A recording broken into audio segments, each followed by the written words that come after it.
तो अभी सबसे पहले आता है बच्चों हमारा चैप्टर है photosynthesis in higher plants. Chapter का नाम क्या है?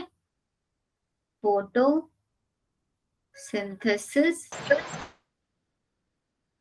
इन हायर प्लांट्स। तो प्लांट्स के अंदर फोटोसिंथेसिस कैसे होता है, तो क्या कोई एक्सप्लेन कर सकता है व्हाट इज फोटोसिंथेसिस? आज इस चैप्टर को 70 से 80% निपटा देंगे। Photosynthesis Ma'am, process photosynthesis is the process by which light energy is used to make organic compounds. मतलब छोटी क्लासेस में हम ये पढ़ते थे ना, फोटोसिंथेसिस का यूज करके हम लाइट एनर्जी को केमिकल एनर्जी में कन्वर्ट करता है। Yes, ma'am. Yes, ma'am. It is a biochemical process. हाँ, बायोकेमिकल भी बोल सकता है।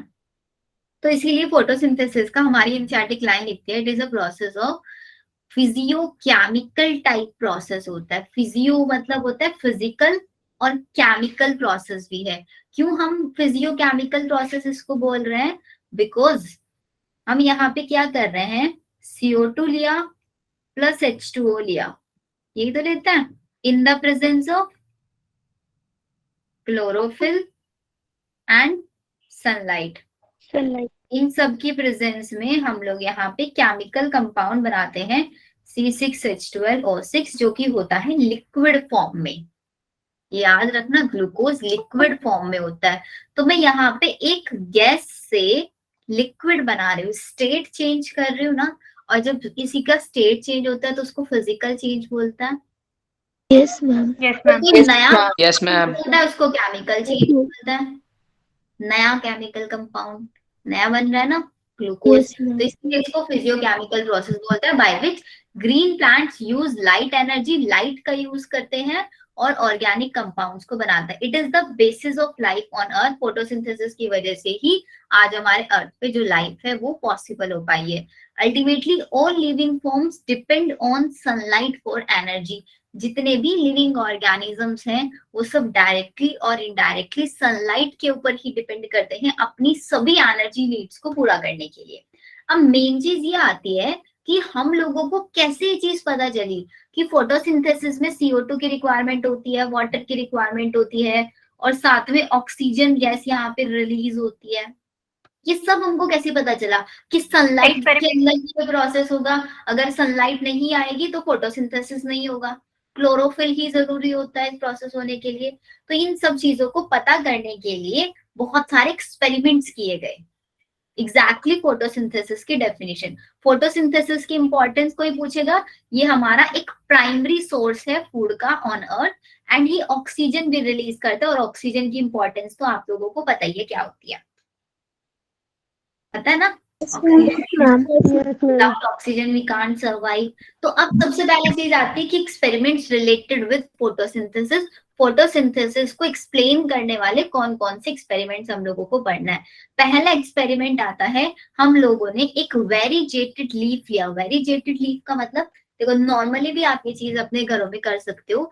एक लीफ लेना, लीफ का हाफ पार्ट को ब्लैक पेपर से कवर अप, मतलब लीफ को प्लांट से अलग मत करना, एक प्लांट के पास ही खुद से जाना, उसकी कोई एक लीफ पकड़ना, उसके ऊपर कोई ब्लैक पेपर लगा देना, कुछ भी फॉइल लगा देना, कुछ भी लगा देना, ताकि उसके ऊपर सिर्फ सनलाइट ना जा पाए। फिर उसके बाद आप जाके वहां पे देखोगे कि मतलब 1 दिन बाद या 2 दिन बाद आप जाके देखोगे जिस पार्ट पे आपने वो पेपर लगाया था, फॉइल या कुछ भी लगाया था, उसको वहां से रिमूव करोगे, वो वाला पार्ट आपका क्या हो चुका होगा? उसका कलर चेंज हो चुका होगा। अब आप कलर चेंज को पता कैसे चलो करोगे? अब वहां पे स्टार्च टेस्ट लगाओगे। स्टार्च टेस्ट को करने के लिए हम लोग उसको, उस लीफ का जो पार्ट था ना जिसको आपने पेपर से कवर अप किया था, उसको आयोडीन के सॉल्यूशन में डाल दोगे। जैसे ही आप उसको आयोडीन के सॉल्यूशन में डालोगे, वो वाला पार्ट आपका ब्लू ब्लैक हो जाएगा। हो जाएगा या नहीं हो जाएगा ब्लू ब्लैक? Yes, ma'am. वाला पार्ट ब्लू ब्लैक होगा, जिसको ब्लैक पेपर से कवर अप किया था वो, या फिर दूसरे वाला? दूसरे वाला पार्ट मैम, दूसरा वाला मतलब जिसमें स्टार्च प्रेजेंट होगा वो वाला पार्ट, बिकॉज स्टार्च जो होता है वो आयोडीन सॉल्यूशन के साथ ब्लू ब्लैक कलर देता है। अब जो पार्ट आपने पेपर से कवर अप किया था, उस पार्ट में तो कोई स्टार्च नहीं बना होगा, वो पार्ट आपका क्या है? कलरलेस रह जाएगा, मतलब उसके ऊपर कोई भी आपका आयोडीन का कलर नहीं आएगा। तो अब आप सोचोगे कि लीफ में हाफ पार्ट तो कलरलेस रह गया, हाफ पार्ट ने हमारा कलर स्टेन कर लिया। अब आपको इतनी चीज आपके माइंड में पता है कि जो आयोडीन सोल्यूशन होता है वो अगर इस लीफ पे स्टार्च होता तो तभी ये blue black colour, half part ने तो ब्लू ब्लैक कलर दिखा दिया, हाफ पार्ट ने नहीं दिखाया। तो आपके माइंड में ये चीज आएगी ना कि मैंने इसको ब्लैक पेपर से कवर अप किया था, इसका मतलब यहाँ पे स्टार्च नहीं बना है। स्टार्च क्यों नहीं बना? बिकॉज सन से आने वाली लाइट उसको नहीं मिली, सनलाइट नहीं मिली तो उसने फूड भी नहीं बनाया, फूड नहीं बनाया तो उसको स्टार्च की फॉर्म में स्टोर कैसे रखेगा, ये ना। तो इस एक्सपेरिमेंट से हम लोगों को ये पता चला था कि लाइट हमारे लिए बहुत जरूरी होती है, मतलब फोटोसिंथेसिस प्रोसेस कराने के लिए। क्लियर पहला प्रोसेस, पहला experiment? Yes, ma'am. Yes, ma'am. Ma'am इसमें जाइलम और फ्लोएम के थ्रू उस पार्ट में फूड नहीं पहुंचा होगा? जाइलम और फ्लोएम के थ्रू तो तब पहुंचेगा ना जब आपका वहां पे बन रहा होगा, बिकॉज आपने पूरा का पूरा पार्ट कवर अप कर दिया है ये वाला। और लीफ के अंदर तो बनता है, तो लीफ के अंदर सिर्फ वही, अब आप देखोगे लीफ पूरी एक बड़ी की बड़ी लीफ होती है, लीफ के हाफ पार्ट में फूड बन रहा है और जिस पार्ट में फूड नहीं बन रहा है तो उसमें थोड़ी ना ट्रांसफर होता है। लीफ से लीफ तक ट्रांसफर नहीं कराती, लीफ किसी दूसरे पार्ट में ट्रांसफर कराती है फूड को। Okay ma'am. उसमें ये नहीं कि हाफ पार्ट में नहीं बन रहा है तो वहां पे ट्रांसफर करा देगा, ऐसा नहीं होता है। लीफ अपने मतलब लीफ की जितनी भी सेल्स होती है वो खुद से फूड बनाती है अपना, वहां पे ट्रांसफर नहीं होता है। तो ये हमारा हुआ। नेक्स्ट एक्सपेरिमेंट देखना, half leaf experiment. A part of leaf is enclosed in a test tube with KOH soaked cotton. The other half of the leaf is exposed to air. Place this setup in light for some time. Test the leaf for presence of starch. ये भी mainly वही वाला same वाला concept है। इसमें हम लोगों ने KOH सॉल्यूशन में उसको डाल दिया, KOH सॉल्यूशन में डाला तो उस वाले पार्ट में आपका कोई स्टार्च नहीं रहेगा, जो ऊपर वाला एक्सपोज्ड वाला पार्ट है उसमें आपका स्टार्च रह जाएगा, ये चीज। अब नेक्स्ट एक्सपेरिमेंट आता है जोसेफ एंड प्रेस्ले वाला एक्सपेरिमेंट। यहाँ से क्वेश्चन बहुत ज्यादा आता है। इन्होंने क्या लिया, बेल जार्स लिए। सबसे पहले बेल जार्स कैसे होता है, ऐसे दिखता है। पहले ये बेल जार लिया, उसमें एक इन्होंने बर्निंग कैंडल रख दिया और एक माइस रख दिया। अब आपको पता है कैंडल को भी बर्न होने के लिए ऑक्सीजन की रिक्वायरमेंट होती है ना। Yes. Yes, अभी ma'am. आपने एक बर्निंग कैंडल रखा, एक माइस रखा है, आपने उसको पूरा ऊपर से बेल जार से कवर कर दिया, तो क्या उसको कहीं से ऑक्सीजन मिलेगा? कैंडल को नहीं मिलेगी, तो हमारी कैंडल जो है वो बर्न नहीं रहेगी। और जो माइस आपने रखा था, माइस को भी ऑक्सीजन चाहिए, माइस को ऑक्सीजन नहीं मिलेगा, और माइस को ऑक्सीजन नहीं मिलेगा तो बेचारे हमारे माइस की भी डेथ हो जाएगी। ये किया। फिर उन्होंने क्या किया, फिर से बर्निंग कैंडल लिया, फिर से एक माइस लिया, उसके साथ उन्होंने एक प्लांट रख दिया। अब क्या होगा यहाँ पे, अब इन्होंने देखा कि अब हमारी जो कैंडल थी वो भी बर्निंग ही रही और जो हमारा माइस था वो भी लिविंग ही रहा। अब आप लोगों के माइंड में एक चीज आ सकती है ना, अगर हम लोगों को ये चीज नहीं पता है कि प्लांट्स कार्बन डाइऑक्साइड लेते हैं और ऑक्सीजन रिलीज करता है ना। Yes ma'am. इस एक्सपेरिमेंट से ये चीज हमारे माइंड में है कि प्लांट्स ने अपने अंदर से कुछ ना कुछ चीज रिलीज किया, कोई गैस उन्होंने रिलीज किया जिसकी वजह से जो हमारी कैंडल थी वो बर्निंग ही रही और जो माइस था वो भी लिविंग रहा। अब माइस को सफोकेशन फील नहीं हुआ, क्यों फील नहीं हुआ? उसका मतलब उसको कहीं ना कहीं से ऑक्सीजन मिल रही होगी, है ना। तो उसको ऑक्सीजन कहाँ से मिल रही थी? उसको ऑक्सीजन मिल रही थी उस प्लांट से। तो यहीं से उन्होंने डिस्कवर किया कि जब कोई भी प्रोसेस होता है तो उस प्रोसेस में आपका फोटोसिंथेसिस में जनरली हमारी ऑक्सीजन ही रिलीज होती है, ठीक है। तो जोसेफ प्रिस्ले ने 1770 में एक्सपेरिमेंट किया था। इन्होंने role of air in the growth of green plants की ग्रोथ के लिए एयर की कितनी ज्यादा रिक्वायरमेंट है इस चीज को एक्सप्लेन किया था। एक्सपेरिमेंट हम लोगों को समझ में आ गया, ये सब पढ़ने की ज्यादा जरूरत नहीं है।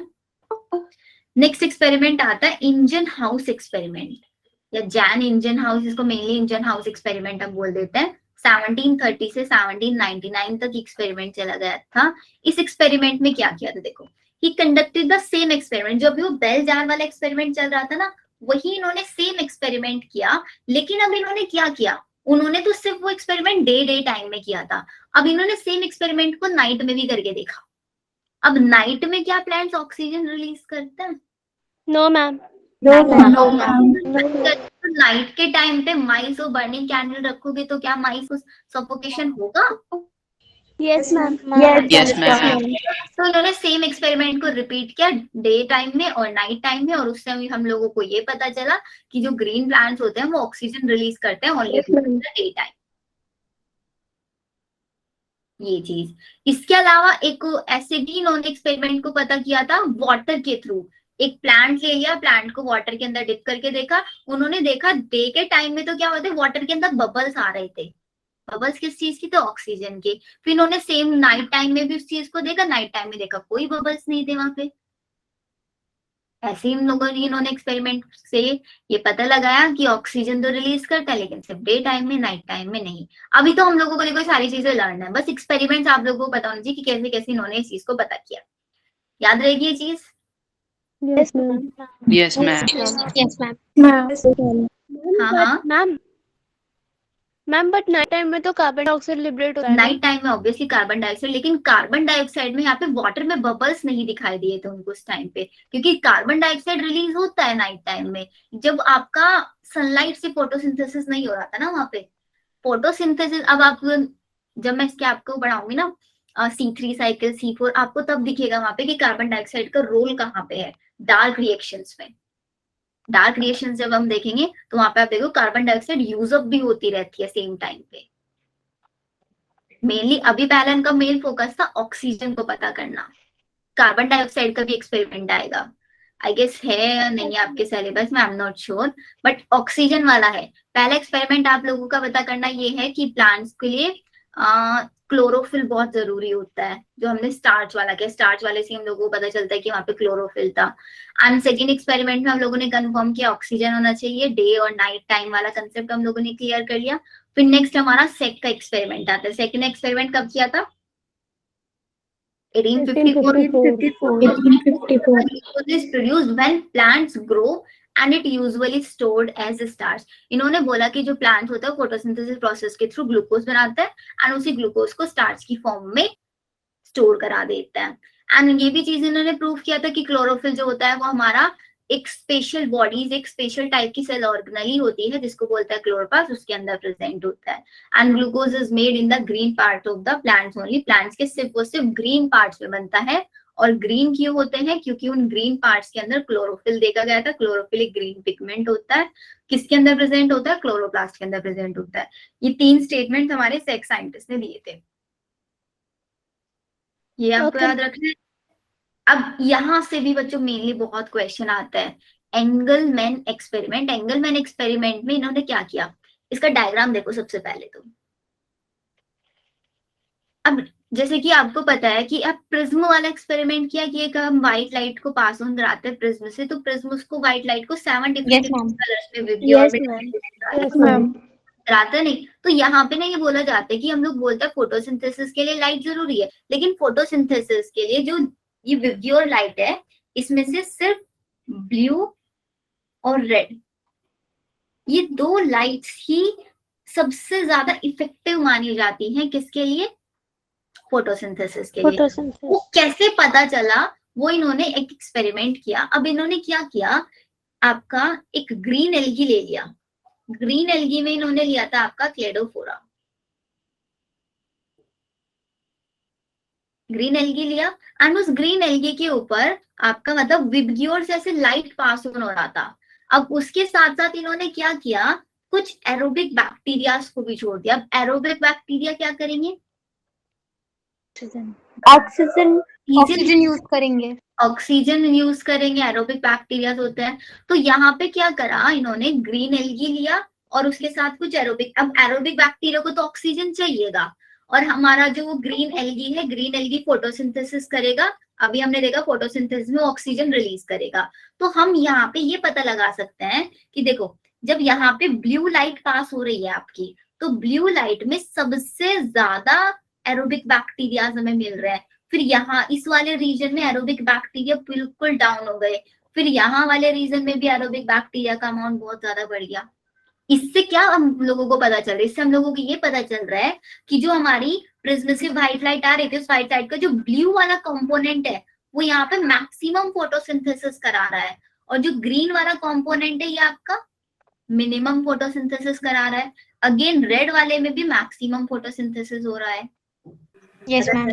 इसको बोलते हैं हम आपका एक्शन स्पेक्ट्रम, कि जो लाइट का पूरा स्पेक्ट्रम होता है उसमें सबसे ज्यादा एक्टिव लाइट किसको बोलते हैं, सबसे मैक्सिमम फोटोसिंथेसिस होता है ब्लू और रेड में, और मिनिमम किस में होता है, ग्रीन। Green yellow. ग्रीन में सबसे मिनिमम होता है मेनली। ठीक है, येलो में भी देखो कुछ कुछ है, ये देखो यहाँ पे, यस मैम। है ना, सबसे मिनिमम है आपका ग्रीन में। तो सिर्फ आपको यही याद रखना है, ब्लू और रेड ये हमारे एक्टिव रीजन्स होते हैं लाइट के, जहां पे मैक्सिमम फोटोसिंथेसिस देखा जाता है। इसी को एक्टिव स्पेक्ट्रम बोलते हैं। कौन सा एल्गी यूज किया था, क्लेडोफोरा एल्गी इन्होंने यूज किया था, उसके साथ साथ एरोबिक बैक्टीरिया इन्होंने लिए थे। अब आप लोगों को इसका कोई थ्योरेटिकल एग्जाम तो देने नहीं है जो आप लोगों को एक्सप्लेन करना है, मेनली सिर्फ आप लोगों को यहाँ से एमसीक्यूज ही प्रैक्टिस करना है। मैम एग्जाम में ईयर आते हैं कि इन्होंने किस ईयर में एक्सपेरिमेंट किया? हाँ, ईयर आ सकता है, ईयर आ सकता है, और इसने क्या एक्सप्लेन किया था, स्टेटमेंट वाले क्वेश्चंस बन के आ सकता है। एनसीईआरटी जो बिल्ड कराऊंगी वहां पे आप स्टेटमेंट वाले क्लियर हो जाएंगे आपको सब। Okay ma'am ma'am. इतना लंबा एक्सपेरिमेंट था कौन से वाला? मैम, ये वाला 1843 से 1909। इतना बड़ा एक्सपेरिमेंट था, इससे पहले वाला तो इससे भी ज्यादा बड़ा एक्सपेरिमेंट था। ये देखो 1730 से 1799।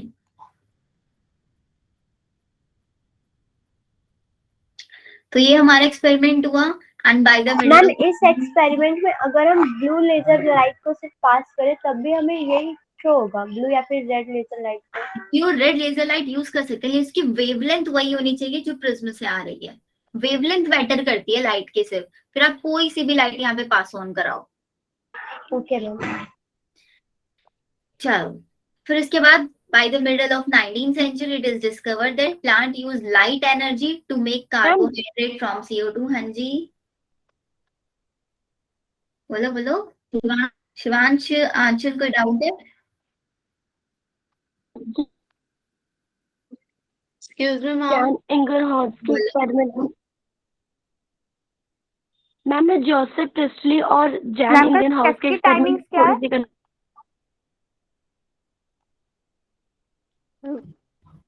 कंफ्यूज हूँ। जी इनकी वॉइस ब्रेक कौन हो सी रही है। एक्सपेरिमेंट? लाइक दोनों ने सेम ही चीज कंडक्ट हाउस की बात कर रही हैं। किया या फिर आज डिफरेंट वॉइस ब्रेक हो रहा है, वॉइस नहीं मैम जो clear है। जोसेफ वाला था वो तो मेरी भी वॉइस ब्रेक हो रहा है क्या बच्चों? No ma'am. No ma'am. No, ma'am. अच्छा आप टाइप कर दो।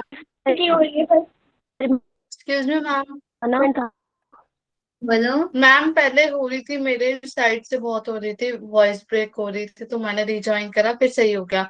और आपके जो आप जो समझा रहे थे ना, तो एक्सपेरिमेंट में मुझे समझ में नहीं आया।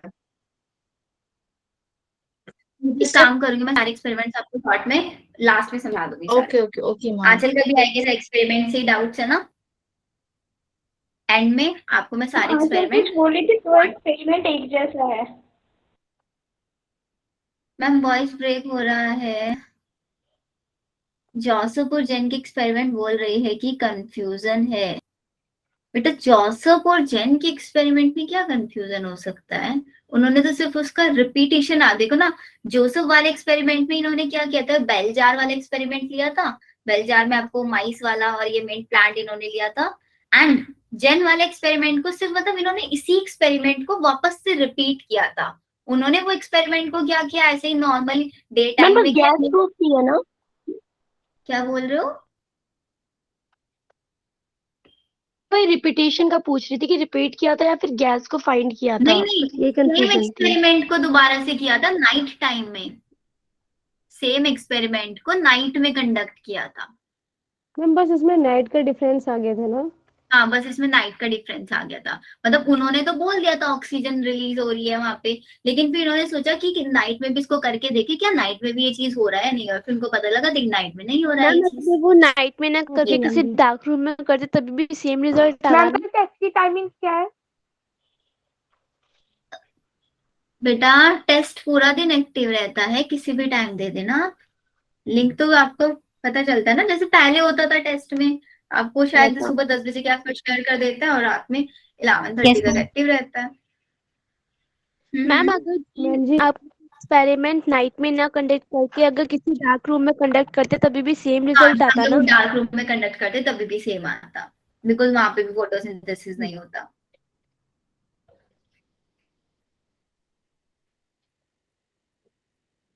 चलो अभी इतना हम लोगों को क्लियर हुआ। अभी ना जरा हम लोग अपने अपने हैंड रिटन नोट्स पे आ जाते हैं थोड़ा सा। देखो सबसे पहले फोटोसिंथेसिस की इक्वेशन।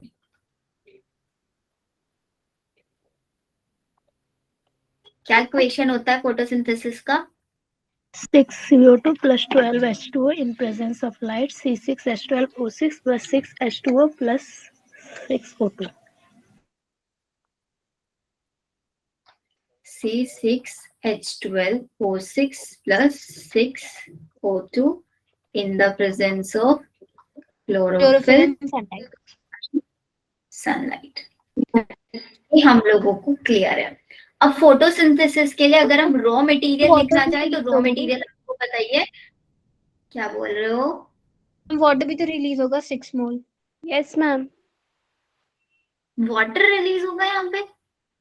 मैम इक्वेशन इक्वेशन में तो वही होता है। एटीपी होता मैम इक्वेशन बैलेंस भी नहीं है। H2O भी तो है। मैम है। H2O यूज होता है यहाँ पे। 6H2 मैम रिलीज भी होता है। Yes, ma'am. होता है ना। रिलीज भी होती है। CO2 plus 12H2O 6C6H12 ma'am plus तो 6O2 बैलेंस नहीं होगी। बैलेंस करने के लिए लगा सकते हो आप लोग, लेकिन अगर हम मेनली जब हम प्रोसेस देखेंगे ना तो प्रोसेस में यही होता है, सिर्फ ऑक्सीजन रिलीज हो रही होती है। मैम 11th में तो यही पढ़ा था। वो वाटर की तो हो जाती है। अभी देखो इसी चीज को ना हम लोग यहाँ पे प्रूव भी करेंगे कि यहाँ पे 12H2O हम लोगों ने यूज किया, 12H2O में से 12 ही ऑक्सीजन रिलीज होंगे। इनको प्रूव करके देखेंगे। देखो तो सबसे पहले अगर रॉ मटेरियल की बात करें तो रॉ मटेरियल में हम लोग लिखेंगे कार्बन डाइऑक्साइड चाहिए, वाटर चाहिए, लाइट चाहिए और क्लोरोफिल चाहिए। और लाइट में भी कौन सा वाली लाइट चाहिए होती है हम लोगों को? Light, UV rays, blue and red.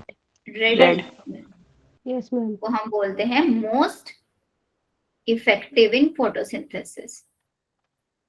Most effective in photosynthesis and least effective लिखो जल्दी से। Green is the least effective. Green is least effective। अभी जरा पढ़ते हैं, बिकॉज ये फोटोसिंथेसिस वाला प्रोसेस है, इसमें सेल ऑर्गेनेली कौन सी इन्वॉल्व होगी हमारी? क्लोरोप्लास्ट। क्लोरोप्लास्ट का एक और नाम होता है किचन ऑफ द सेल बोलते हैं इसको। Yes ma'am. Power yes ma'am. House of the cell किसको बोलते हैं? Mitochondria. It is the site of photosynthesis. Photosynthesis का ये हमारा साइट है। क्लोरोफिल का स्ट्रक्चर बनाओ। डबल मेम्ब्रेन स्ट्रक्चर होती है एक, डबल मेम्ब्रेन होती है ना। Yes ma'am. Outer yes ma'am. Outer membrane एक इनर मेम्ब्रेन। इसके अंदर ऐसे स्टॉक लाइक स्ट्रक्चर्स होती हैं।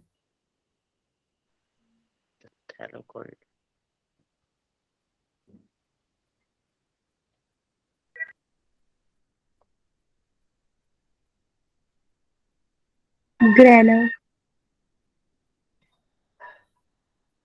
ये स्टॉक लाइक स्ट्रक्चर है, इस पूरी स्ट्रक्चर को हम बोलते हैं ग्रेना। और जो सिंगल स्ट्रक्चर होती है इसको हम बोलते हैं थाइलाकॉइड। दो ग्रेना आपस में कनेक्टेड होते हैं with the help of stroma lamella. Stromal lamella. और यहाँ पे पूरा जो बाहर वाला पार्ट होता है इसको हम बोलते हैं ऐसे। जो हमारा एक थाइलाकॉइड है ना बच्चों, अगर मैं आपको थाइलाकॉइड की स्ट्रक्चर दिखाती हूँ, ये ऐसे थाइलाकॉइड, इसके अंदर भी ऐसे आउटर मेम्ब्रेन और इनर मेम्ब्रेन होता है। ये है एक थाइलाकॉइड। इन थाइलाकॉइड के अंदर प्रेजेंट होते हैं कुछ आपके क्या प्रेजेंट होते हैं इस थाइलाकोइड मेम्ब्रेन के अंदर? कुछ सिस्टम्स प्रेजेंट होते हैं। पीएस फोटो सिस्टम 1 और एक होता है आपका सीएस Photosystem 2. 2 प्रेजेंट होता है। और इसके साथ साथ एक कॉम्प्लेक्स प्रेजेंट होता है जिसको बोलते हैं साइटोक्रोम B6F कॉम्प्लेक्स। और एक प्रेजेंट होता है यहाँ पे एटीपी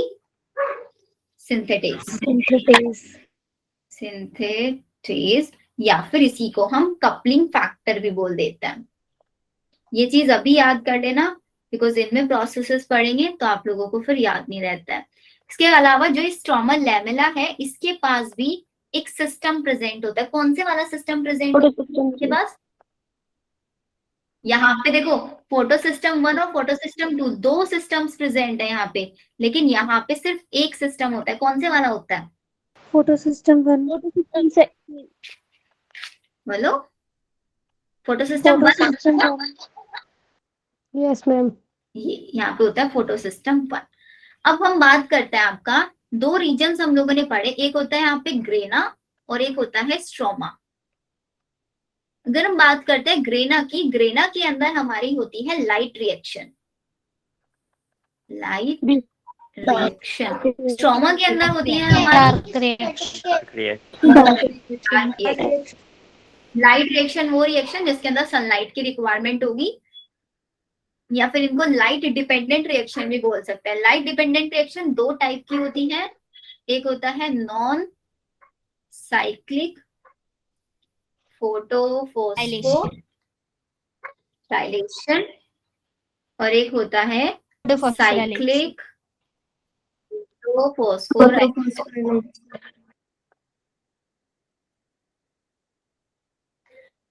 डार्क रिएक्शन में आती है आपकी C3 साइकिल हम लोग पढ़ेंगे, C4 साइकिल पढ़ेंगे और फोटो रेस्पिरेशन पढ़ेंगे। और नॉन साइक्लिक और साइक्लिक वाले के साथ ही, इवन मेनली तो नॉन साइक्लिक वाले के साथ एक और प्रोसेस पढ़ते हैं, कीमोऑस्मोटिक हाइपोथेसिस। ये तो होता है ना? ये प्रोसेस हम लोग पूरा इस चैप्टर के अंदर पढ़ते हैं। तो अब सबसे पहले हम लोग स्टार्ट करते हैं ग्रेना में लाइट रिएक्शन एग्जैक्टली हो कैसे रही है। चलो पहला लिखो नॉन साइक्लिक फोटोफॉस्फोराइलेशन।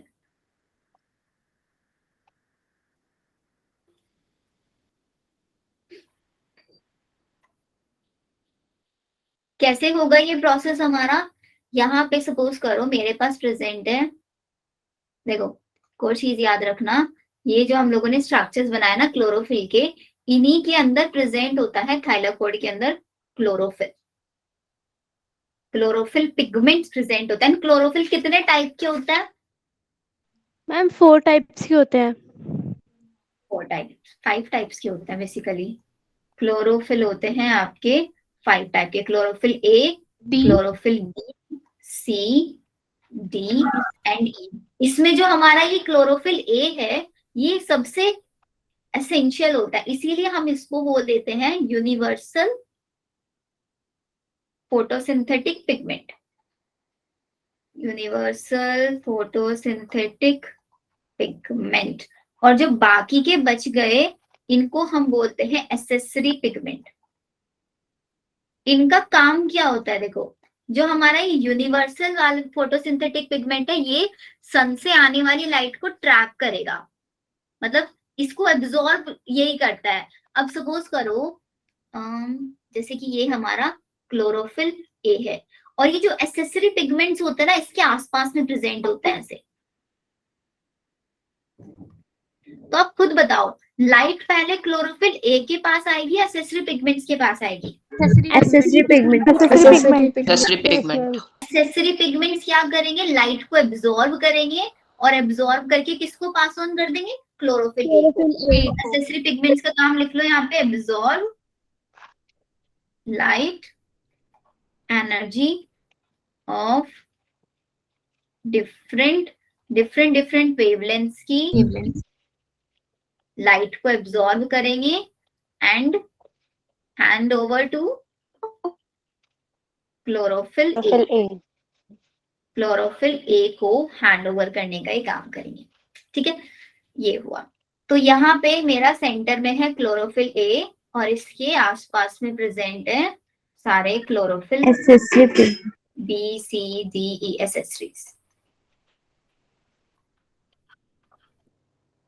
यहाँ पे हमारा सन से लाइट एनर्जी आएगी, Yes, ma'am.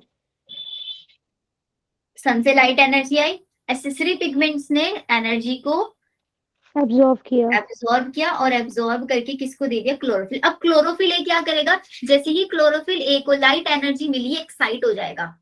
अब जैसे ही एक्साइट होगा तो अपने अंदर से एक्साइटमेंट में ये 2 इलेक्ट्रॉन्स रिलीज करेगा।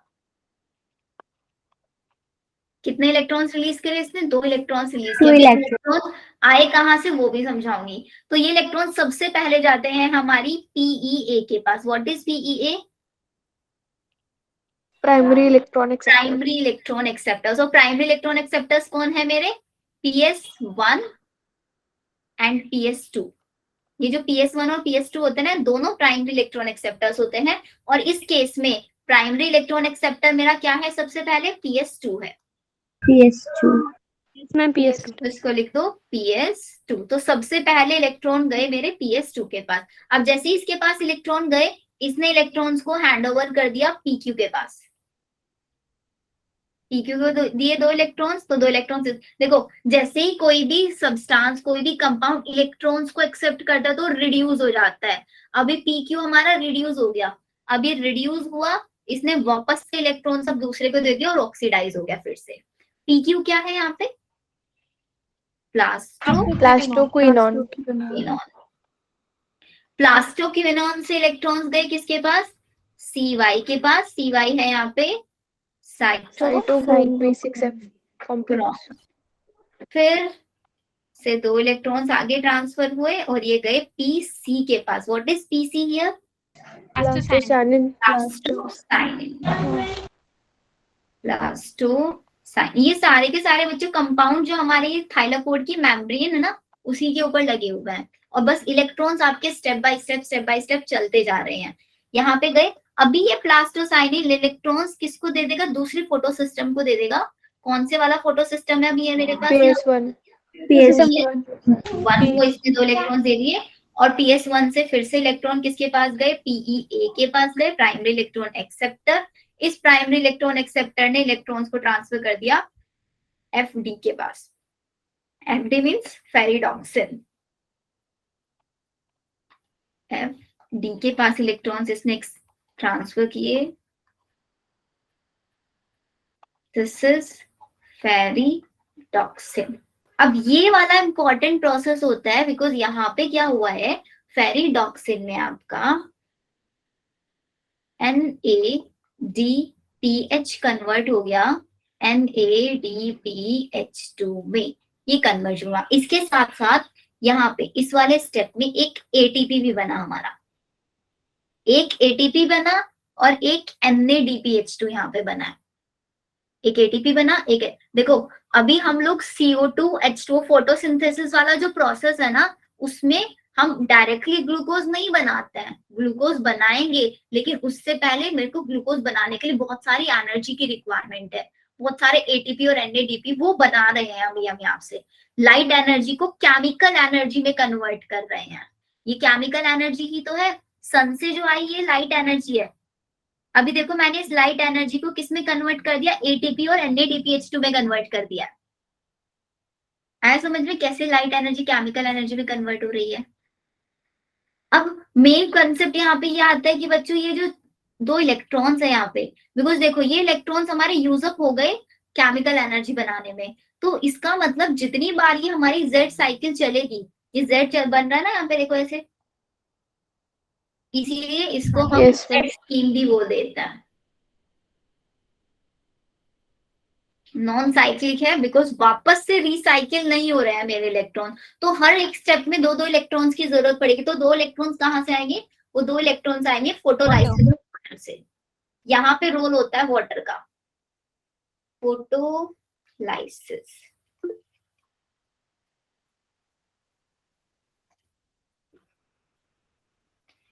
फोटोलाइसिस में क्या होगा, H2O ब्रेक डाउन होता है 2H positive plus 2 electrons plus nascent oxygen में।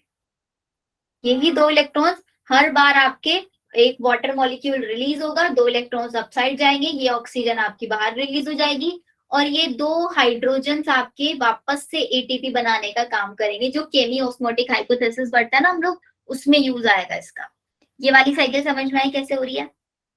मैम 2 इलेक्ट्रॉन वाला दोबारा बता दीजिए। हमारा ये है बच्चा कि ये 2 इलेक्ट्रॉन्स आ कहाँ से रहे हैं, बिकॉज देखो ना यहाँ से हम लोगों ने क्या, लाइट एनर्जी ने एक्साइट हुआ, इसने अपने अंदर से 2 इलेक्ट्रॉन रिलीज किए, 2 इलेक्ट्रॉन रिलीज किए, पूरी साइकिल में तो 2 इलेक्ट्रॉन यूज अप हो गए, फिर वापस से साइकिल चलेगी, तो हर बार इसको ये 2 इलेक्ट्रॉन्स कहाँ से लेके आ रहा है, पिगमेंट, उसको इलेक्ट्रॉन मिल कहाँ से रहे हैं, वो इलेक्ट्रॉन उसको फोटोलाइसिस ऑफ वाटर से मिल रहा है। जैसे ये लाइट आती है तो लाइट हमारा वाटर को ब्रेक डाउन कराने में हेल्प करती है, 2H positive plus 2 electron plus oxygen oxygen, और इसके साथ साथ यहाँ पे Mn+2 भी हेल्प करता है वाटर के फोटोलाइसिस करने में। ठीक है, अब एक और इम्पोर्टेंट चीज, ये लाइट कितनी वेवलेंथ की एब्जॉर्ब करेगा ताकि हमारा जो इलेक्ट्रॉन है वो PS2 में जा पाए। ये इलेक्ट्रॉन लाइट एब्जॉर्ब करेगा 680 नैनोमीटर के, और PS1 में कितनी लाइट होती है, 700 नैनोमीटर। 700 होता है ना, 720 थोड़ी ना। तो ये आपको याद रखना है। देखो पहली चीज क्या याद रखनी है, 2 इलेक्ट्रॉन्स कहाँ से आ रहे हैं वो आपको याद रखना है। PS2 का वेवलेंथ कितना होता है, PS1 का वेवलेंथ कितना होता है, ये याद रखना है। फिर ये स्टेप्स याद रखना है, प्राइम इलेक्ट्रॉन एक्सेप्टर से plastoquinone, cytochrome, plastocyanin, PQ, CY, PC, फिर उसके बाद फोटो सिस्टम 1 को गए, फिर उसमें प्राइम इलेक्ट्रॉन एक्सेप्टर, फिर वापस से फेरिडॉक्सिन वाले स्टेप पे हमारा NADPH कन्वर्ट हो गया NADPH2 में। और ये प्रोसेस क्यों हो रहा है, ये प्रोसेस हो रहा है ताकि मैं एनर्जी बना पाऊं, केमिकल एनर्जी मैं यहाँ पे बना रही हूँ। केमिकल एनर्जी से फिर यूज इन्हीं NADPH2 ATP का यूज करके आगे हम ग्लूकोज बनवाएंगे। अब ये तो नॉन साइक्लिक वाला प्रोसेस हो गया। एक प्रोसेस होता है हमारा साइक्लिक वाला प्रोसेस, जो कि कहाँ पे चलता है, स्टोमल लैमेला के अंदर चल रहा है। ये तो थाइलाकोइड की मेम्ब्रेन में चल रहा है, ये भी लिख लो। ये प्रोसेस कहाँ पे है, इन थाइलाकोइड मेम्ब्रेन। साइट भी आप लोगों से पूछा जाएगा।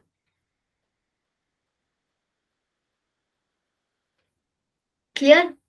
अब देखो जरा, लाइट रिएक्शन हम लोगों ने देख लिया, लाइट का एब्जॉर्प्शन होगा, वाटर स्प्लिटिंग होगा, ऑक्सीजन रिलीज होगा यहाँ पे हमारा, और फॉर्मेशन ऑफ एटीपी और NADPH होगा। एटीपी और NADP क्या, हाई एनर्जी केमिकल इंटरमीडिएट्स है जो आगे जाके ग्लूकोज बनाने में हेल्प करेंगे। अब आता है नेक्स्ट वन मेरे पास, साइक्लिक फोटोफॉस्फोराइलेशन, जो कि कहाँ पे होता है, ये मेरे पास एक ग्रेना स्ट्रॉबेरी लैमेला और एक ये दूसरा ग्रेना, इन ग्रेना के बीच का जो कनेक्शन होता है ना, स्टोमल लैमेला, यहाँ पे हो रहा होता है। देखो साइक्लिक फोटोफॉस्फोराइलेशन,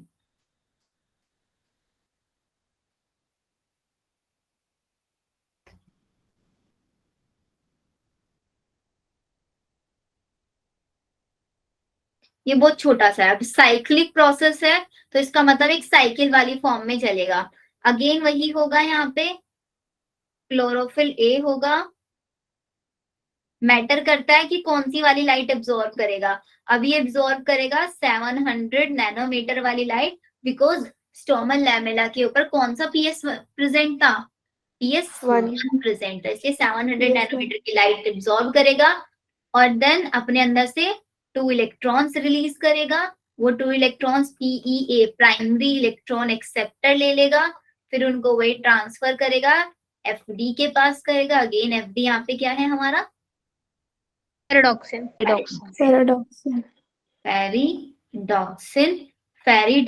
से अगेन PQ के पास आएगा, फिर PQ से CY के पास आएगा, देन CY से PC के पास आएगा, और PC से वापस इलेक्ट्रॉन इसके पास।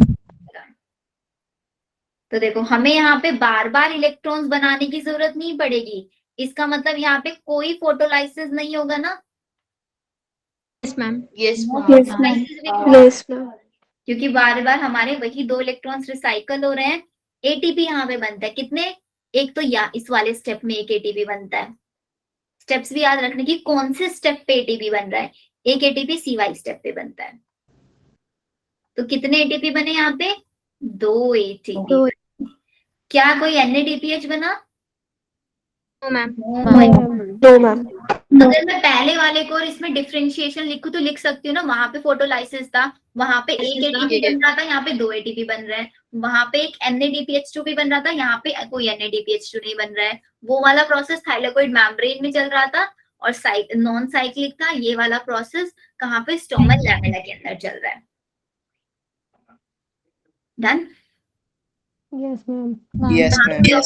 रिलीज नहीं हो रही है, यहाँ पे कोई ऑक्सीजन भी रिलीज नहीं हो रही है, वहां पे ऑक्सीजन भी रिलीज हो रही थी। सिंपल। Yes.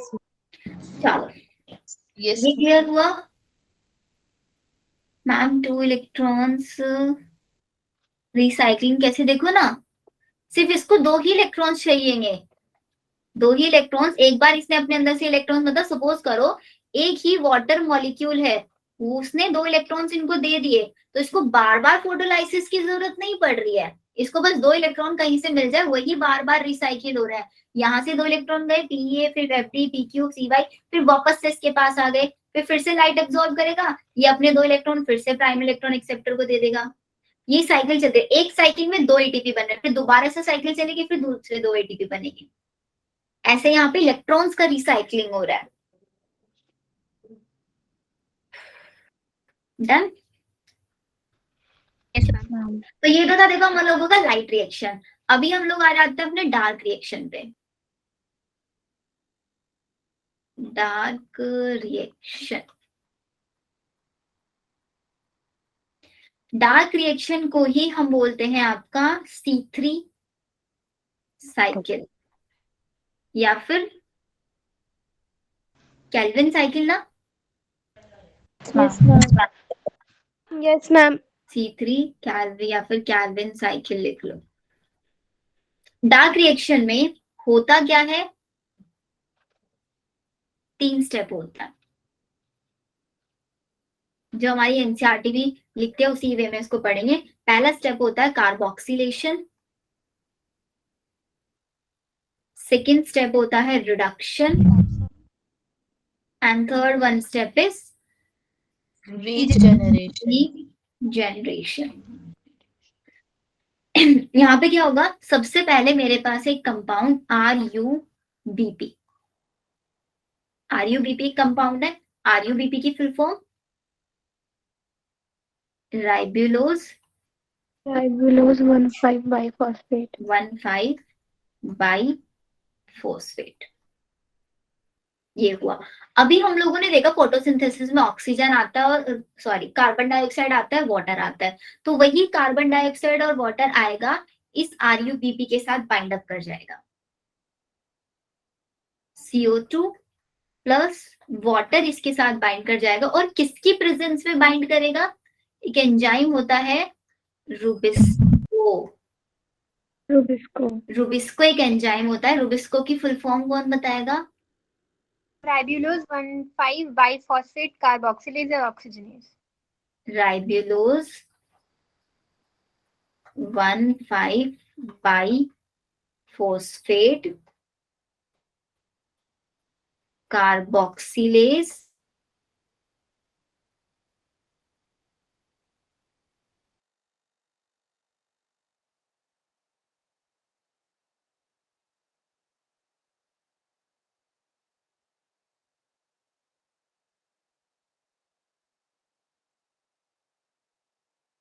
आपकी वॉइस नहीं आ रही है। Voice नहीं आ रही। Yes ma'am.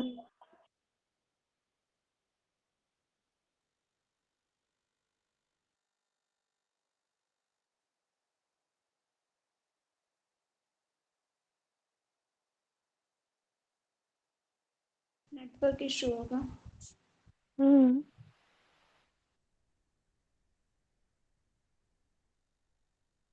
मैम लेफ्ट हो गई।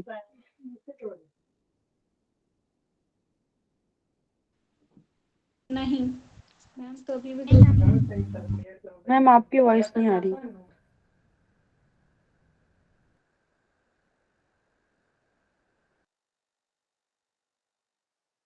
मैम लेफ्ट हो गई है। अभी वॉइस आ रहा है बच्चों? Yes ma'am. Yes yes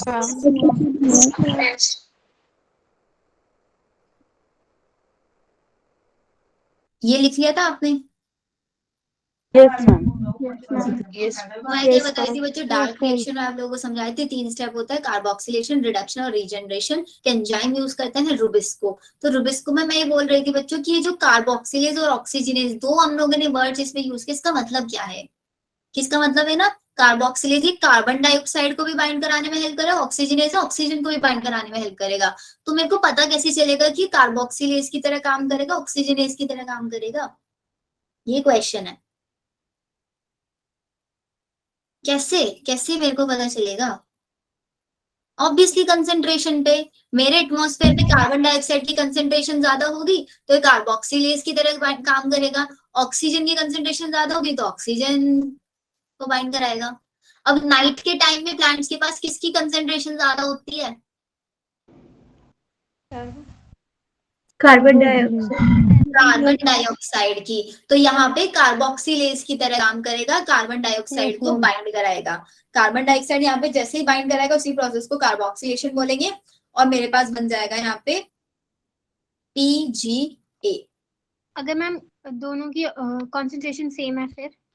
night के टाइम में ऐसा नहीं हो सकता दोनों की सेम हो, बिकॉज प्लांट्स अपने अंदर से कार्बन डाइऑक्साइड रिलीज करता है ना नाइट में, तो जरूरी कि वहां पे हो ही नहीं सकता कि ऑक्सीजन की कंसेंट्रेशन ज्यादा मिल जाए, इसीलिए रिएक्शन डार्क में हो रही है।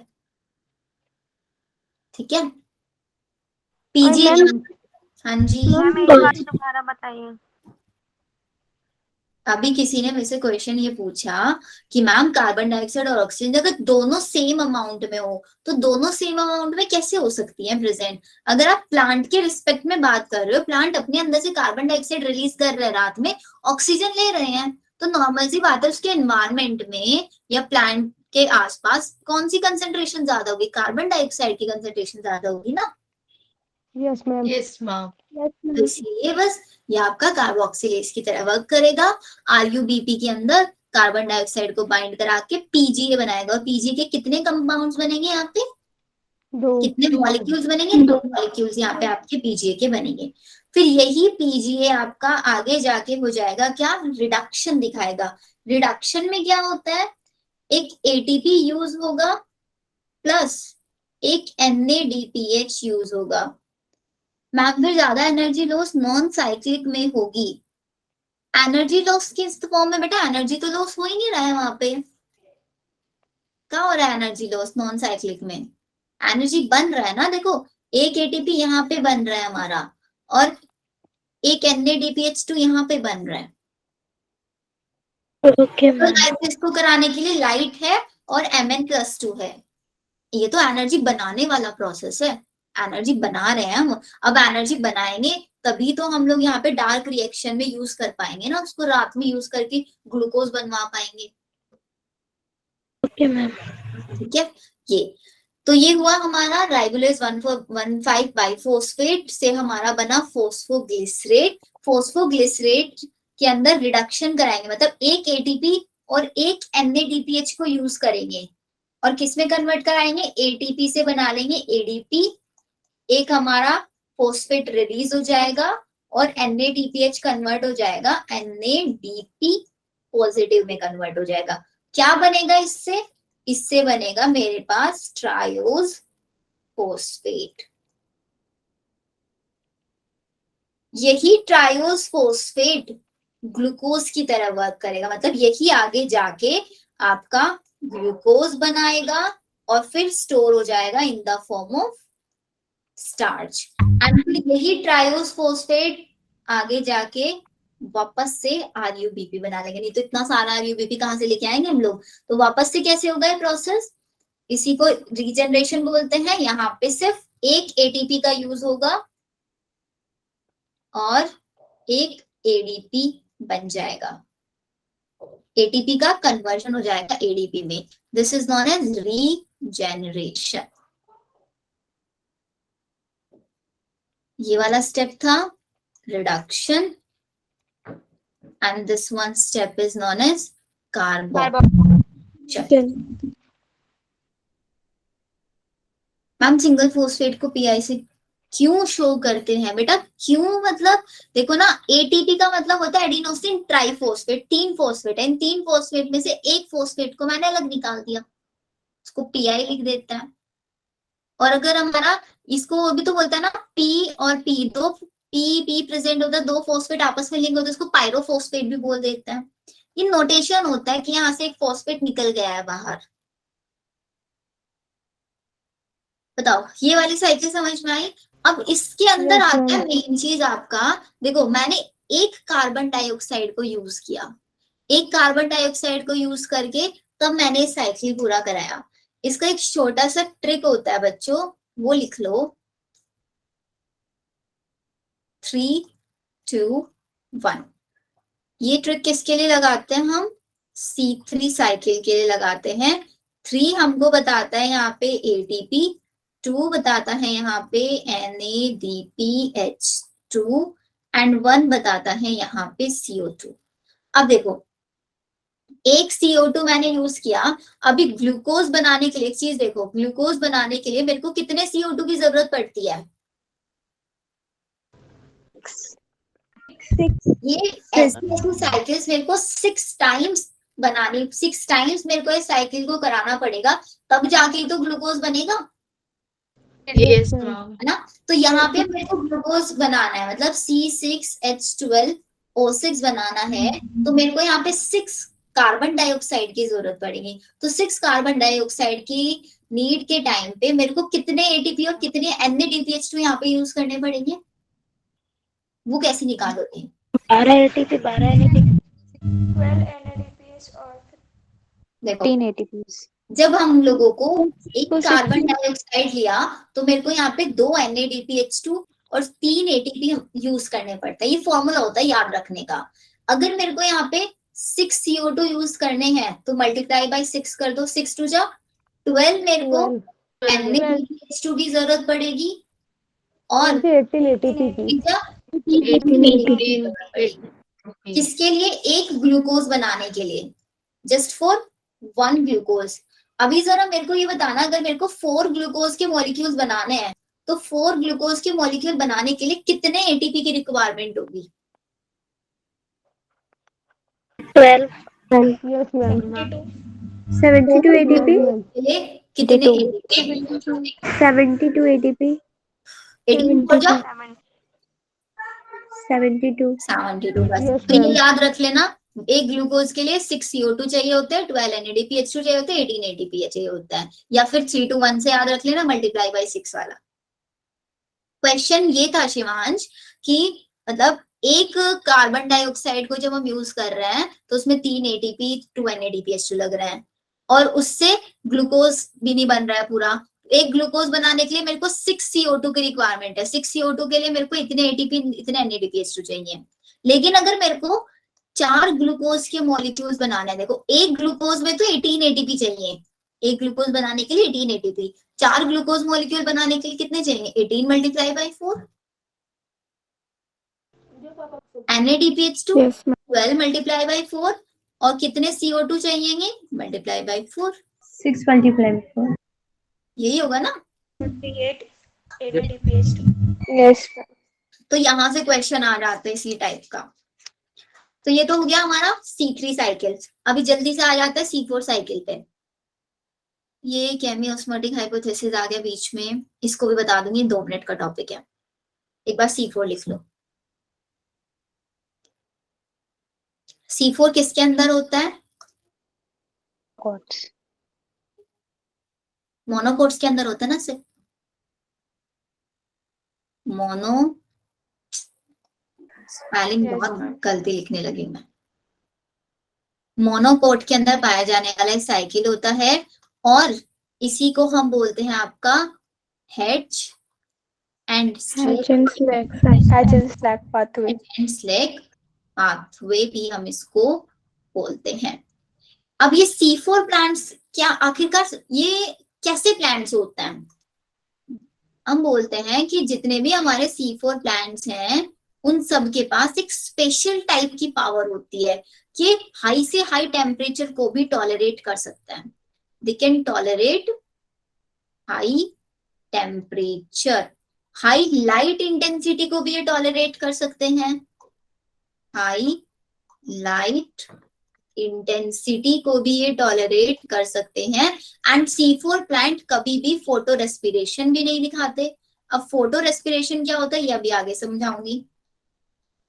लेक फोटो रेस्पिरेशन, तो ऐसा क्या होता है C4 प्लांट्स के पास? C4 प्लांट्स के पास होते हैं आपके bundle sheath sales. Bundle sheath sales इनके पास प्रेजेंट होते हैं। कहाँ पे बंडल शीथ प्रेजेंट होते हैं? जहां पे इनके वेस्कुलर बंडल्स होता है ना, उन्हीं वेस्कुलर बंडल्स की साइड साइड में बंडल शीथ सेल्स होते हैं। इसीलिए हम इनके लिए एक स्पेशल टर्म यूज करते हैं, क्रैंच एनाटॉमी। क्रैंच एनाटॉमी ये दिखाते हैं आपका। रीजन याद रहेगा ना, बंडल शीथ सेल्स कहाँ पे प्रेजेंट होता है? Around yes ma'am, vascular bundles. Around vascular bundles.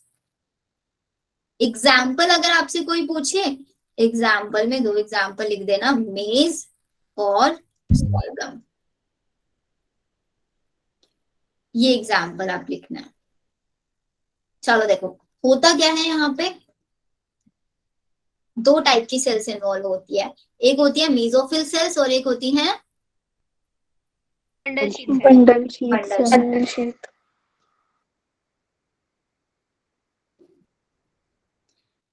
ये है हमारी मेसोफिल सेल एंड ये है बंडल शीट सेल्स।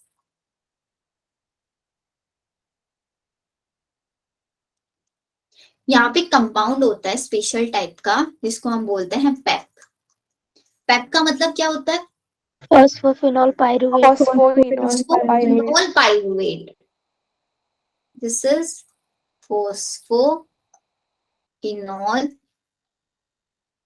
पाइरुवेट। अब ये फॉस्फोइनॉल पाइरुवेट बाइंड करता है कार्बन डाइऑक्साइड के साथ, एंड कार्बन डाइऑक्साइड के साथ इसकी बाइंडिंग कराने में हेल्प करता है एक एंजाइम जिसको हम बोलते हैं पेपकेज।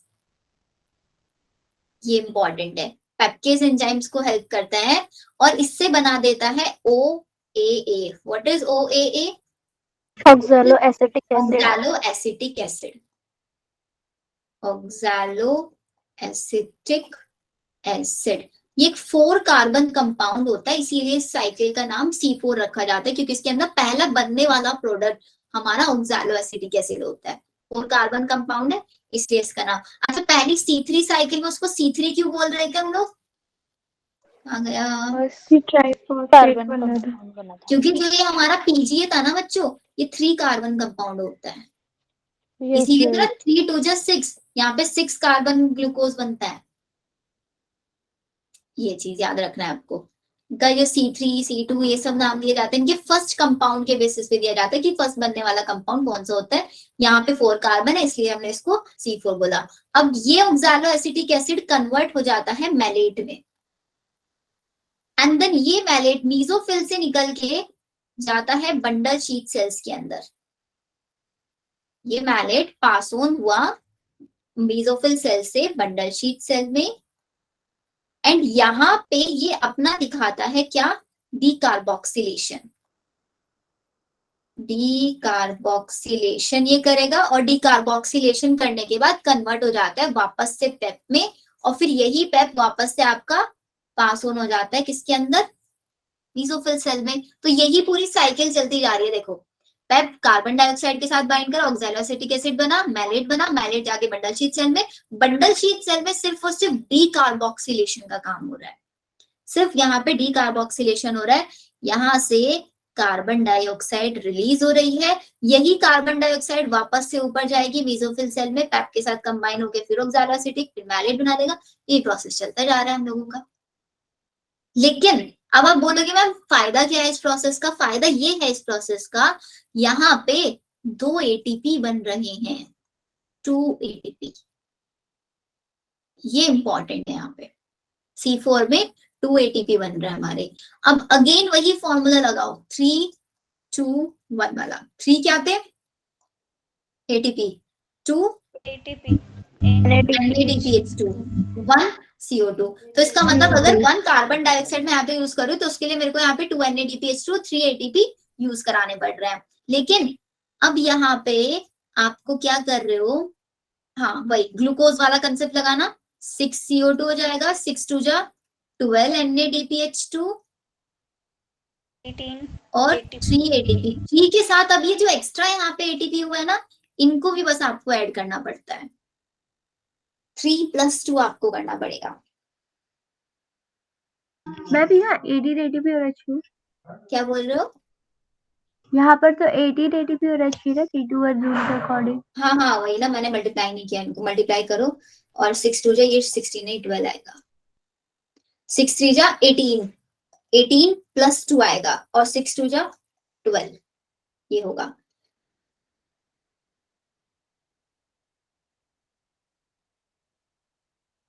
Clear? Yes sir. Yes ma'am. सिर्फ ये साइकिल याद रखनी है, एटीपी याद रखना है कि यहाँ पे 2 एक्स्ट्रा एटीपी हम लोगों के लग रहे हैं, तो इसलिए आप जब फॉर्मूला लगाओगे उसमें प्लस, जब क्वेश्चंस करोगे ना मेनली चीज आप लोगों को तब क्लियर हो जाएगा। ये क्वेश्चंस के टाइम पे ज्यादा क्लियर होता है, अभी तो ऐसे लग रहा होगा कि हम लोग वैसे ही कंसेप्ट पढ़ रहे हैं।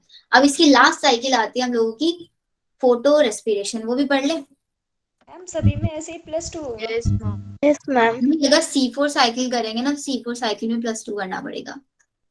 C3 में नहीं करेंगे +2, C4 में करेंगे।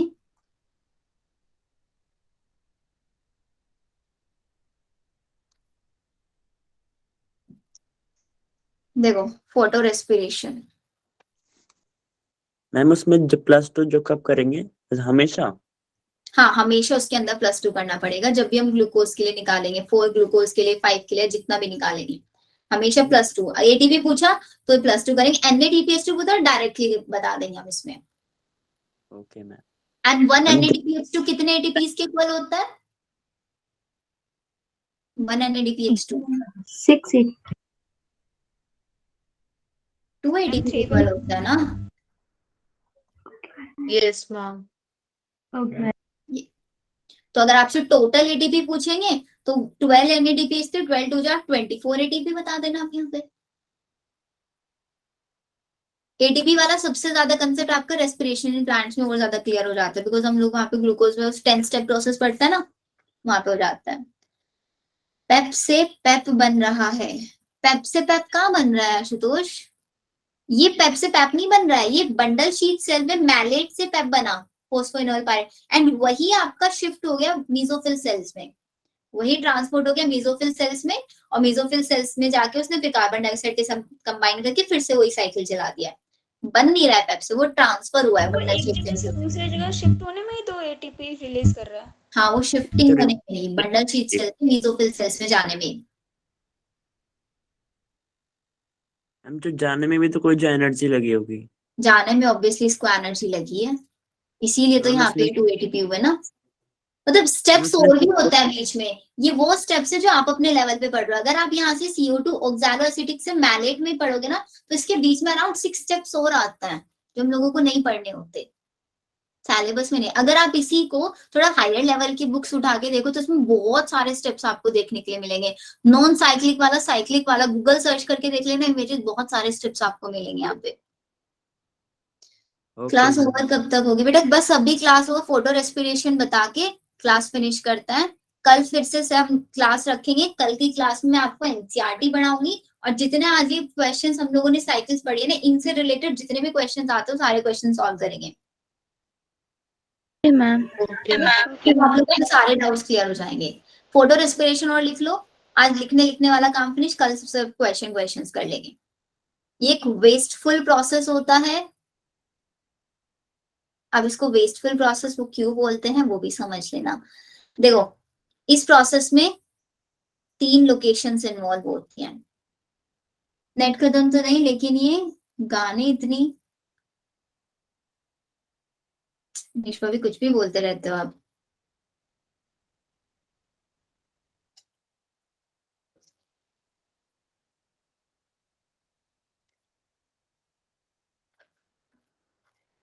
ये हमारे पास है क्लोरोप्लास्ट, क्लोरोप्लास्ट से आएगा पेरोक्सिसोम,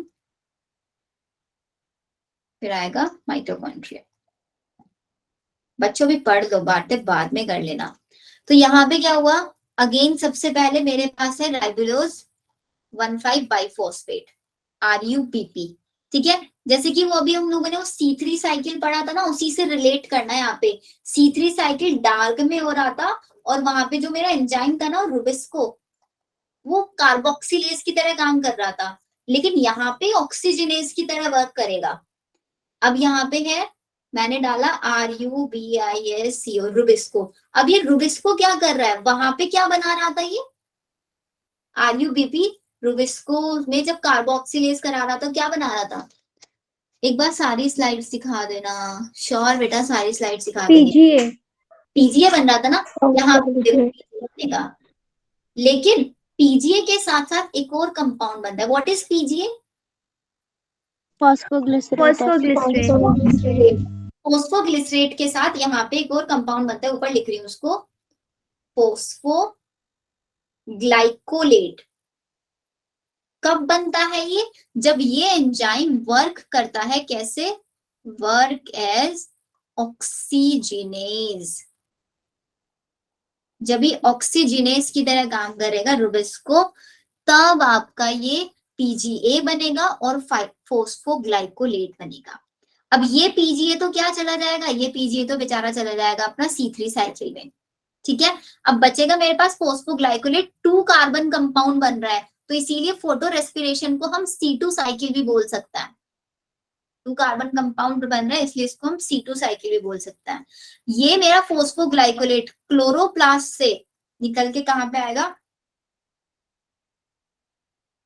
पेरोक्सिसोम में, और पेरोक्सिसोम में आने के बाद ये कन्वर्ट हो जाएगा सिर्फ ग्लाइकोलेट में, और ग्लाइकोलेट से कन्वर्ट हो जाएगा ग्लाइसिन में। देन ये ग्लाइसिन पेरोक्सिसोम से निकल के आएगा कहाँ पे, माइटोकॉन्ड्रिया में, एंड माइटोकॉन्ड्रिया के अंदर आके सब क्या कराते हैं, अपना डीकार्बोक्सिलेशन कराते हैं।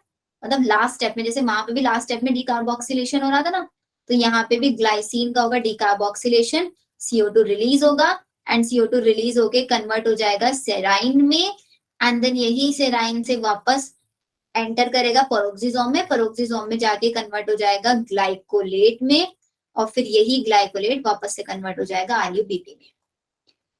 ये पूरा साइकिल चलता जा रहा है। इस साइकिल में कहीं पे कोई ATP नहीं बन रहा है, कोई ATP नहीं बन रहा है, इसीलिए इस प्रोसेस को हम क्या बोल रहे हैं, वेस्टफुल प्रोसेस। बस सिंपल सी चीज है। हो गया हम लोगों का फिनिश। मैम एक बार शुरू से स्लाइड्स दिखा दीजिए सारी। स्लाइड्स मैं शेयर कर दूंगी आप लोगों के साथ। केमियोस्मोटिक हाइपोथेसिस तो रह रहा है। हाँ, केमियोस्मोटिक हाइपोथेसिस वाला और सुन लो बस। ये इसके अंदर देखो क्या होता है, यहीं पे डायग्राम में समझा देती हूँ। अभी हम लोगों ने वो जो नॉन साइक्लिक वाला पढ़ा था ना बच्चों, याद है नॉन साइक्लिक में क्या हो रहा था, ये हमारा ऐसे मेम्ब्रेन पे चल रहा था प्रोसेस, तो वहां पे हम लोग वाटर को स्प्लिट करा रहे थे, H2O को स्प्लिट कराया 2H पॉजिटिव में प्लस नेसेंट ऑक्सीजन में, और 2 इलेक्ट्रॉन्स तो साइकिल में मूव कर रहा है। तो जो 2 हाइड्रोजन रिलीज हो रहे थे वो आपकी थाइलाकोइड मेम्ब्रेन की इनर साइड में रिलीज हो रहे थे। तो इसका मतलब जो अंदर वाला पार्ट है, थाइलाकोइड मेम्ब्रेन का अंदर वाला पार्ट है, इसको बोलते हैं ल्यूमेन। तो हाइड्रोजन की कंसेंट्रेशंस इन ल्यूमेन वाले पार्ट में बढ़ रही है, नहीं बढ़ रही है, ल्यूमेन वाले पार्ट में हाई हाइड्रोजन कंसेंट्रेशन है। और मैंने आप लोगों को लिखवाया था कि यहाँ पे ATP सिंथेटेज भी प्रेजेंट होता है, एक कपलिंग फैक्टर इसको बोलता है। तो ये ATP सिंथेटेज आपका 2 चीजों से मिलके बना होता है, F0 एंड F1 से। तो अब यहाँ पे क्या होता है, ये जो आपके अंदर की साइड हाइड्रोजन आयन की कंसेंट्रेशन बढ़ रही है, इस हाइड्रोजन आयन को ये बाहर रिलीज करने में हेल्प करता है। इन हाइड्रोजन आयन को ल्यूमन से निकाल के स्ट्रोमा वाले पार्ट में ट्रांसफर करता है। अब जैसे ही ये ट्रांसफर होता है तो जो F1 वाला पार्ट होता है ना, रोटेट कर जाता है। अब जैसे ये रोटेट करता है, रोटेट करने की वजह से यहाँ पे क्या होता है, ATP बनता है। रोटेट किया, ATP बना। जैसे होता है ना, वो शक्तिमान आता था, शक्तिमान में देखा होगा ना, शक्तिमान ऐसे गोल गोल घूमता था तो ऐसे हवा में ऐसे ऊपर उठ जाता, देखा होगा आप लोगों ने। वो गोल गोल घूमने का मतलब वो Yes, एनर्जी बना रहा होता है। सेम यहाँ पे होता है, जो एटीपी सिंथेटाइज होता है ये राउंड राउंड घूमता है और एटीपी बनाता है। मतलब एक H2 जैसे एक H2 इसके पास आया, ये गोल गोल घूमेगा, उसको बाहर निकाल देगा और एटीपी में कन्वर्ट हो जाएगा। बस एटीपी सिंथेटाइज है, नाम से पता चल रहा है एटीपी का सिंथेसिस कर रहा है। ये हमारा केमियोस्मोटिक हाइपोथेसिस। 2H पॉजिटिव का हमने यूज देख लिया। इसको पढ़ना चाहो तो पढ़ लेना। It explain mechanism of ATP synthesis की क्लोरोप्लास्ट के अंदर एटीपी एग्जैक्टली बन कैसे रहे हैं। Chemiosmosis movement of ions across a semi permeable membrane के थ्रू आयंस जो है वो मूव कैसे कर रहे हैं। ये क्लोरोप्लास्ट और माइटोकॉन्ड्रिया दोनों के अंदर हो सकता है।